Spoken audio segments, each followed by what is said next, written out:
마태복음 6장 9절부터 13절까지의 말씀 교독합니다. 그러므로 너희는 이렇게 기도하라. 하늘에 계신 우리 아버지여, 이름이 거룩히 여김을 받으시오며 나라가 임하옵시며 뜻이 하늘에서 이루어진 것 같이 땅에서도 이루어지이다. 오늘 우리에게 일용할 양식을 주시옵고 우리가 우리에게 죄 지은 자를 사하여 준 것 같이 우리 죄를 사하여 주시옵고 함께 읽겠습니다. 우리를 시험에 들게 하지 마시옵고 다만 악에서 구하시옵소서. 나라와 권세와 영광이 아버지께 영원히 있사옵나이다. 아멘. 우리가 수요 예배 시간마다 예수님이 제자들에게 가르쳐 주신 기도죠.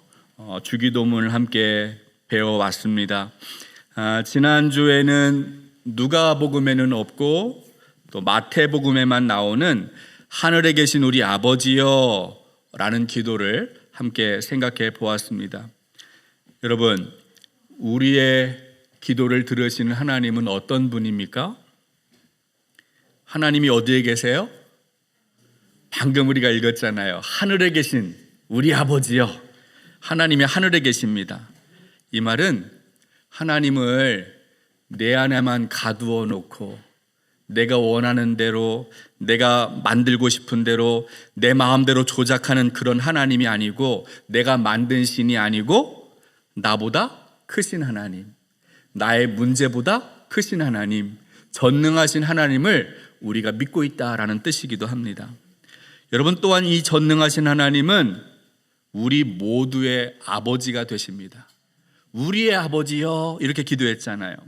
나 혼자만의 하나님이 아니라 우리 모두가 함께 섬기는 하나님입니다. 따라서 우리는 그 아버지를 우리 모두가 서로의 혈통이 다르고 출신이 다르고 남녀가 다르지만 우리 모두가 함께 섬기는 그리스도 안에서 한 형제된, 한 가족이 된 공동체라는 사실을 우리는 이 기도의 고백을 통해서 기억할 수가 있습니다. 오늘은 이 주기도문 중에서도 마지막 내용을 함께 살펴보려고 합니다. 이 기도 역시 누가복음에는 없고 이 마태복음에만 나와 있습니다. 어떤 기도냐면 나라와 권세와 영광은 영원히 아버지의 것입니다 라는 기도예요. 여러분, 성경을 보면 이 구절이 어떻게 되어 있습니까? 가로 안에 있어요. 여러분 성경도 그렇게 되어 있습니까? 한번 성경책을 한번 보십시오. 가로 안에 이 구절이 들어 있습니까? 왜 이렇게 되어 있을까요? 다른 구절들은 다 가로가 없는데 왜 이 구절만 가로 안에 이렇게 딱 가둬 놓았을까요? 그 이유는 이 성경책이 옛날에 기록될 때 사본이 있는데 이 사본에는 이 구절이 빠져 있었다고 합니다. 성경학자들은 이 기도가 예수님이 정말 가르쳐 주신 기도인가 이런 논쟁이 많이 있었다고 합니다. 그래서 이 구절이 원본에는 없다라는 의미로 가로 안에 넣어 놓았습니다.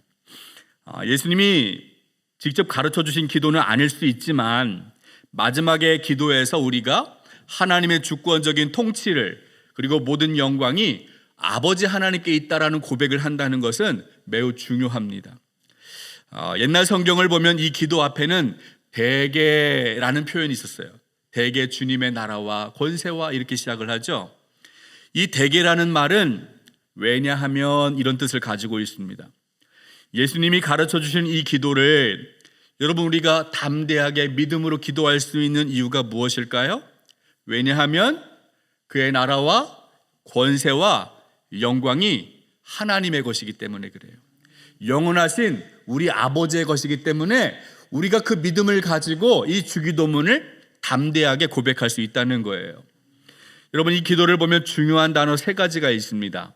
나라와 권세와 영광. 첫 번째, 나라에 대해서 한번 생각해 보겠습니다. 여러분, 세상에 여러 나라들이 있죠. 우리가 살고 있는 대한민국이 있고 일본도 있고 중국도 있고 미국도 있고 이스라엘 같은 나라들이 있어요. 여러 국가들이 있습니다. 고대 사회에서는 나라가 왕의 소유다라고 생각했어요. 왕이 자기가 통치하고 있기 때문에 이 나라의 주인은 나야, 이렇게 주장을 했습니다. 지금은 대한민국 헌법에 주권이 누구에게 있습니까? 국민에게 있죠. 그런데 어떤 대통령이 마치 왕이 된 것처럼 함부로 하다가 탄핵을 당했어요. 여러분, 로마 제국 시대에는 로마의 황제가 자신이 나라의 주인이다, 이렇게 이야기를 했습니다. 그런데 그 당시 살았던 초대교회 성도들은 어떻게 고백하는 거예요? 우리나라의 주인은 로마 황제가 아니고 나의 그리스도이시다, 나의 하나님이시다라고 고백했다는 거예요. 그러면서 로마 황제의 핍박을 받고 고난을 받고 순교를 했어요. 여러분, 세계 역사를 한번 살펴보면 어떤 제국이 일어나고 어떤 제국이 쇠하고 흥망성쇠가 성경에 있고 또 세계 역사 속에 있었습니다. 세상의 모든 나라들은 왕이나 황제가 주인이다, 이렇게 주장을 합니다. 자신의 나라가 영원할 것이다, 이렇게 믿고 있었어요. 로마 황제가 그렇게 오랫동안 지속이 되었기 때문에 아마 황제는 그 나라가 영원할 것이라고 믿고 있었을지 몰라요. 그러나 자신도 죽고 나라도 망하게 됩니다. 세상의 나라는 끊임없이 경쟁합니다. 같은 나라 안에서도 권모술 수가 있고 서로 끌어내리려고 하고 삼키려고 하고 약육강식의 그런 살벌한 다툼이 있습니다. 자국의 이익을 위해서 협상하고 마음에 안 들면 서로 전쟁을 하기도 하는 것이 세상의 나라예요. 처음에는 나라들이 힘을 가지고 왕성하고 부강하기도 합니다. 그러나 시간이 지나면 지날수록 흔적 없이 사라지는 것이 세상에서 말하는 나라의 모습이에요. 그러나 하나님의 나라는 어떻습니까? 하나님의 나라는 영원한 거예요. 하나님이 주인 되시는 나라는 영원히 쇠하지 않는 나라다. 하늘에 있는 나라, 하나님이 다스리는 나라. 그래서 초대교회 성도들은 눈앞에 로마의 황제가 생사 여탈권을 가지고 나의 생명을 죽일 수도 있고 살릴 수도 있는 그런 권한이 있지만 그것을 두려워하지 않고 영원하신 하나님의 나라를 바라보고 나라가 하나님께 있습니다, 주님의 것입니다, 이렇게 고백할 수 있었다는 거죠. 두 번째로 권세에 대해서도 한번 생각해 보겠습니다.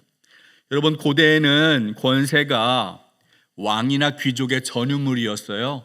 사람을 죽이는 능력, 살리는 능력, 그것도 왕이 소유하고 있었습니다. 로마 제국을 말씀드렸는데 로마가 세계를 지배합니다. 지중해를 중심으로 세계를 지배하는데 그들이 주장했던 표어가 있어요. 팍스 로마나, 로마의 평화라는 뜻이에요. 여러분, 이 평화 어떤 평화일까요? 로마 제국에게 순종하고 복종하고 황제의 말을 들으면 평화로울 수 있지만 불복하고 저항하면 다 죽는 거예요. 제국의 말을 듣는 식민지는 그들의 문화나 종교를 인정해 주지만, 보장해 주지만 그것을 거부하는 식민지는 아주 잔인하게 짓밟고 완전히 멸망시켰어요. 그런데 이 초대교회 성도들은 권세가 누구에게 있다는 거예요? 로마 황제가 아니라는 거예요. 하나님 아버지에게 권세가 있습니다. 우리 아버지의 권세가 영원합니다 라고 고백할 수 있었다는 거예요. 그들은 믿음의 눈으로 영혼의 눈이 열려져서 세상의 권세가 얼마나 헛된 것인지, 무력한 것인지, 무익한 것인지, 영원하지 않은 것인지를 꿰뚫어 보았어요. 영원하신 하나님의 권세만이 영원하다는 걸 깨달았기 때문에 그렇게 고백을 했던 것이죠.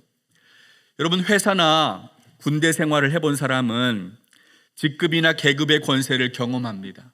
제 아들도 지금 군대에 있는데 병장이 얼마나 높은지 알고 있어요. 병장이 한마디 하면 꼼짝 못하고 아빠랑 전화하다가 끊더라고요. 이렇게. 병장님이 오십니다 이러면서 끊어요, 전화를. 여러분, 누군가의 경제 생활이나 사회 생활에 막대한 영향을 끼칠 수도 있는 것이 세상의 권세를 가진 사람들의 능력이에요. 그런데 예수님이 제자들에게 어떻게 말씀하셨습니까? 우리 마태복음 10장 28절 말씀 읽어보겠습니다. 함께 말씀 읽겠습니다. 몸은 죽여도 영혼은 능히 죽이지 못하는 자들을 두려워하지 말고 오직 몸과 영혼을 능히 지옥에 멸하실 수 있는 이를 두려워하라. 아멘. 여러분, 세상의 권세가 막강해 보이죠? 그들은 우리의 몸에, 우리의 생명에 영향을 주기도 해요. 그러나 하나님의 권세는 어떤 것입니까? 우리의 몸뿐만 아니라 우리의 영혼까지 영향을 준다는 거예요. 영원한 권세가 하나님에게 것이다. 하나님께 있다라고 초대교회 성도들은 이 주기도문을 통해서 고백하고 있습니다. 이제 마지막으로 세 번째, 영광이라는 단어 한번 알아보겠습니다. 여러분, 영광. 세상에 있는 사람들도 이 단어를 쓰죠. 영광이라는 말을 씁니다. 올림픽에서 금메달 따면 영광입니다. 영광스럽게 말하죠. 시상식에서 상을 받으면 영광이라고 말하고, 좋은 대학, 서울대학 가면은 수석 입학하면 영광스럽게 생각하고, 또 고위 공직자가 되면 영광이라고 표현을 합니다. 그런데 여러분, 하나님은 어떤 분인가요? 우리가 세상에서 잘 돼야만, 성공해야만 하나님이 영광 받으시는 분일까요? 그렇지 않아요. 우리의 실패와 상관없이 하나님은 하나님이시기 때문에 영광 받으시는 분이에요. 여러분, 요한복음을 읽어보면은 예수님 말씀하시는 영광은 십자가에 있었어요. 십자가에서 나타난 그 죽음과 부활의 사건이 하나님의 영광을 드러내는 사건이었거든요. 성경을 보십시오. 영광은 하나님의 하나님 되심이 나타날 때 그것이 영광이다라고 표현합니다. 빌립보서 2장 10절 11절 말씀 함께 읽어보겠습니다. 함께 보시죠. 하늘에 있는 자들과 땅에 있는 자들과 땅 아래에 있는 자들로 모든 무릎을 예수의 이름에 꿇게 하시고 모든 입으로 예수 그리스도를 주라 시인하여 하나님 아버지께 영광을 돌리게 하셨느니라. 아멘. 하늘에 있는 것, 땅에 있는 것, 모든 피조물이 십자가에 달리신 예수 그리스도의 이름 앞에 다 굴복하고 엎드렸습니다. 왜 그렇게 했습니까? 바로 그분 안에서 하나님의 구원이 나타났기 때문이죠. 그분을 통해서 하나님의 뜻이, 하나님의 주인 되심이 나타났기 때문에 그것을 깨달았던 사람들은 하나님의 영광을 바라보고 주의 주되심을 고백하고 하나님의 영광을 찬송했던 거예요. 예수님이 세상에 오셨을 때는 많은 환자들, 질병을 고치시고 귀신들을 쫓아내실 때 하나님의 영광이 나타났었습니다. 기적이 나타날 때 하나님의 영광이 나타났었습니다. 그런데 부활하신 예수님이 다시 오실 그때에는 예수 그리스도가 하나님 되심이 천하 모든 민족에게 드러나게 될 때 하나님의 영광이 나타난다라고 말씀하고 있어요. 우리 마태복음 25장 31절 말씀 함께 말씀 읽어보겠습니다. 인자가 자기 영광으로 모든 천사와 함께 올 때에 자기 영광의 보좌에 앉으리니. 아멘. 인자이신 예수 그리스도가 모든 천사와 함께 이 땅 가운데 재림하실 때, 다시 오실 때 하나님의 영광이 밝히 드러나게 된다라고 말씀하고 있습니다. 세상의 영광, 우리가 자랑할 수 있는 모든 자랑들 영원하지가 않아요. 잠시 있다가 사라지는 것에 불과합니다. 여러분, 그것은 일시적입니다. 영원하지가 않아요. 그러나 하나님의 영광은 영원한 거예요. 그러므로 우리는 영광이 아버지 하나님께 있습니다라고 고백하게 되는 것이죠. 그런데 여러분, 이 기도를 가만히 보면 아버지의 것입니다 이렇게 끝나고 있어요. 주기도문의 시작이 어떻게 됐었죠? 하늘에 계신 우리 아버지여 이렇게 시작을 했는데 마지막 기도가 끝날 때는 영원히 아버지의 것입니다 이렇게 끝나고 있어요. 여러분, 이 기도는 우리의 기도를 들어주시는 분이 하나님 아버지라는 사실을 다시 한번 우리에게 기억하게 합니다. 하나님은 창조주이시죠. 만유의 통치자이십니다. 주권자입니다. 그 크고 위대하신 하나님 앞에 우리가 어떻게 감히 나아가서 기도할 수 있어요? 우리가 하나님 앞에 무엇을 요구할 만한 자격이 있습니까? 우리 자신에겐 아무것도 없어요. 그러나 그럼에도 불구하고 우리의 기도를 들어주시는 분이 하나님 아버지가 되신다는 거예요. 우리를 향하여 아빠, 아버지라고 부를 수 있는 자격과 권세를 주셨다라는 것입니다. 우리는 그것을 믿기 때문에 그 아버지를 향하여 담대하게 나아가서 이 기도를 드릴 수 있어요. 나라와 권세와 영광이 영원히 아버지의 것입니다라고 고백한다는 것은 세상의 나라와 권세가 영원하지 않음을 인정하고 깨달았다는 뜻이기도 합니다. 그렇습니다. 세상의 영광은 반드시 사라집니다. 따라서 우리는 이 기도를 통해서 이 땅에서 어려움이 있고 고난이 있고 아픔이 있지만 그것에 실망하지 않고 이것은 다 지나가고 영원하지 않은 것에 불과하고 영원한 하나님의 영광이 있음을 깨닫고 낙심하지 않고 그 나라를 바라보면서 소망 가운데 기도할 수 있는 거예요. 마지막 날 하나님의 구원과 심판의 날이 임할 것입니다. 우리 마태복음 7장 24절부터 27절까지의 말씀 한번 읽어보겠습니다. 24절부터 말씀을 읽겠습니다.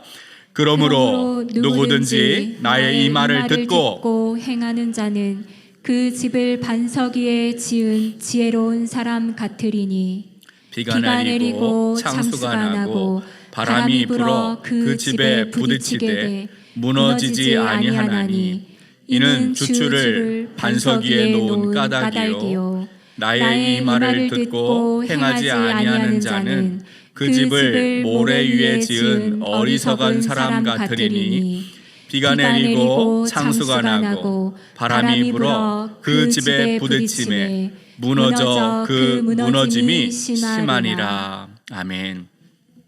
이것은 예수님이 산상수훈을 가르치신 다음에 그 다음에 마지막에 하신 말씀이기도 합니다. 예수님의 말씀을 듣고 따르는 사람은 반석 위에 집을 짓는 사람이고 그렇지 않고 불순종하는 사람들은 모래 위에 집을 짓는 어리석은 사람이다 말씀하셨습니다. 모래 위에 집을 지은 어리석은 사람은 어떻게 됩니까? 그 집은 어떻게 돼요? 비가 내리고 홍수가 나고 바람이 불면 그 집은 다 무너지게 되어 있어요. 그렇습니다. 여러분, 이것은 하나님의 심판과 구원의 날을 묘사하고 있어요. 여러분, 이 땅에 있는 모든 나라와 권세와 영광은 어떻게 보면 모래 위에 쌓고 있는 성에 불과해요. 아무리 자랑할 만한 것이라도 아무리 튼튼해 보이는 것이라도 인간이 쌓는 모든 영광, 모든 권세는 금방 무너질 수밖에 없는 그런 기초가 모래에 세워져 있는 그런 집에 불과합니다. 그들의 마지막은 심판이에요. 그러나 하나님의 약속을 믿고 주님의 나라 영원하신 권세와 영광을 바라보고 사는 사람들은 구원의 날 영원하신 하나님과 함께 굳게 세워지게 될 것입니다. 여러분, 우리는 이것을 믿기 때문에 이 기도를 하고 있는 거예요. 주님의 나라와 권세와 영광이 아버지께 영원히 있습니다라고 기도하면서 우리는 영원한 것이 무엇인지, 일시적인 것이 무엇인지, 땅에 속한 것이 무엇인지, 하늘에 속한 것이 무엇인지를 분별하며 살 수 있어야 한다는 것이죠. 눈앞에 보이는 것이 아무리 크고 대단해 보여도, 영원한 것처럼 보여도 그렇지 않다는 것을 우리는 역사를 통해 보아왔습니다.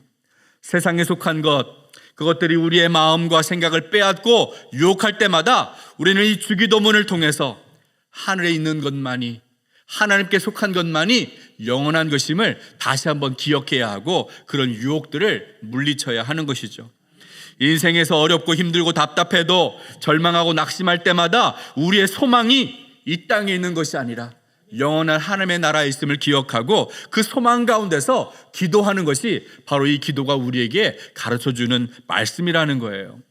나라와 권세와 영광이 영원히 아버지의 것입니다. 그렇습니다. 잠깐 있다가 사라지는 것에 마음에 빼앗기지 않고 살게 하여 주십시오 라고 우리는 이 기도를 통해서 다시 한번 주님 앞에 결단하고 기도를 해야 하는 것입니다. 마지막으로 이 기도가 어떻게 끝나고 있습니까? 마지막에 아멘, 아멘 이렇게 끝나고 있죠. 여러분, 이 아멘의 뜻이 어떤 뜻이에요? 그렇게 될 줄로 믿습니다. 그 말씀이 옳습니다. 이 말씀이 진리입니다. 이런 뜻이에요. 히브리어 성경으로 보면 그런 뜻입니다. 요한복음 10장에서는 예수님이 이런 말씀하셨어요. 내가 진실로 진실로 너희에게 이르노니. 여기서 말하는 진실로가 바로 아멘, 아멘이라는 뜻입니다. 여러분, 주기도문을 포함해서 우리가 기도를 할 때 마지막에 어떻게 끝나죠? 아멘, 예수님의 이름으로 기도합니다. 아멘, 이렇게 끝내요. 어떤 내용입니까? 우리가 구하고 주님 앞에 간구했던 기도들이 내 진실의 마음이 담겨져 있습니다. 그렇게 될 줄로 믿습니다. 내가 그렇게 살겠습니다 라고 고백하는 뜻에서 우리는 아멘, 이렇게 기도를 끝내는 거예요. 사랑하는 여러분, 우리가 몇 주 동안 수요 예배 시간마다 주기도문을 배웠어요. 이 기도는 습관적으로 그냥 암기하고 외워버리고 끝나는 것이 아니라 기도 안에 하나님의 나라에 대한 소망이 담겨 있고 예수 그리스도의 정신이 귀한 가르침이 담겨져 있습니다. 우리가 그래서 이 기도를 그냥 아무 생각 없이 습관적으로 외우고 끝내는 것이 아니라 기도를 할 때마다 주님의 뜻이 무엇인지 하나님 나라의 소망을 두고 기도를 해야 한다는 거예요. 여러분, 기도는 단순하게 우리가 하나님에게 무엇인가 얻기 위해 간구하는 것으로 끝나지 않습니다. 기도를 통해서 하나님과 연합하는 것, 기도를 통해서 하나님과 함께 동행하는 거예요. 여러분, 기도의 핵심이 바로 여기에 있어요.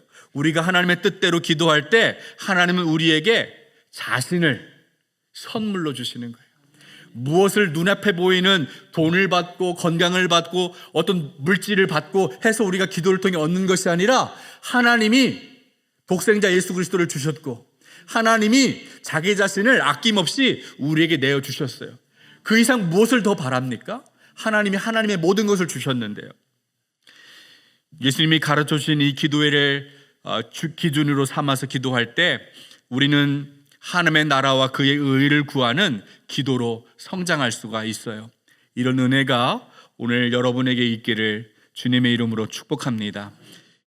하나님 아버지, 주님의 기도를 통해 우리가 하나님의 자녀 되었음을, 하나님 나라의 백성이 되었음을 깨닫게 하시니 감사합니다. 주님의 그 뜻이 하늘에서 이루어진 것과 같이 이 땅에서도 이루어지기를 갈망합니다. 이 소망을 품고 영원하신 주님의 나라, 권세와 영광을 바라보는 하나님의 백성 되게 하여 주옵소서. 이제는 우리 주 예수 그리스도의 크신 은혜와 하나님의 놀라우신 사랑과 성령의 감화, 감동, 충만하신 역사가 주님의 뜻이 이 땅에서 이루어지기를 갈망하며 주의 기도를 본받아 기도하기를 소망하는 우리 모든 목포중앙교회 성도들 머리 위에 지금부터 영원토록 함께하여 주시기를 간절히 축원하옵나이다. 아멘.